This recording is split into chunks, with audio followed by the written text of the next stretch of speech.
बिस्मिल्लाहिर्रहमानिर्रहीम। अस्सलाम वालेकुम नाज़रीन। सेवन शरीफ के सैयद अब्दुल्ला शाह मेडिकल इंस्टीट्यूट में कोरोना वायरस से बचाव के लिए वैक्सीनेशन सेंटर कायम कर दिया गया है। मज़ीद इस हवाले से director doctor Moinuddin Siddiqui brief कर रहे हैं, आइए देखते हैं।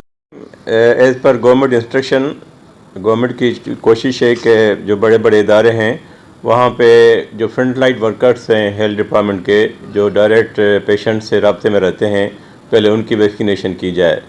तो कल से हमने अपने इंस्टीट्यूट अब्दुल्ला शाह इंस्टीट्यूट में भी ये वैक्सीनेशन सेंटर शुरू कर दिया है।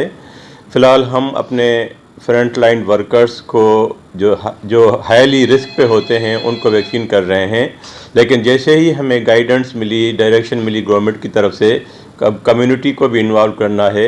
जो नेक्स्ट स्टेप जो होगा वो अबव 60 पॉपुलेशन जो होगी उसको हम लगाएंगे।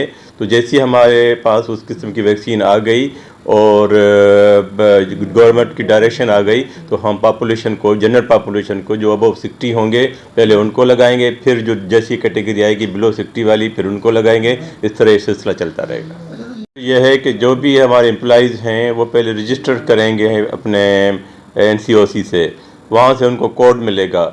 कोड के बाद ही वो यहाँ पे आके वैक्सीन करवा सकेंगे। हर एक नहीं करवा सकता, जिसके पास कोड होगा वो कराएगा। लेकिन ये ऑनगोइंग सिलसिला है, इसमें ज़ाहिर है ये 1-2 दिन या हफ्ते की बात नहीं है। कोरोना और हमें साथ साथ चलना है, और जब तक 80% पॉपुलेशन, जो मुल्क की 80% पॉपुलेशन है वो वैक्सीनेटेड नहीं हो सकती, तब तक कोरोना से हम जान नहीं छुड़ा सकते।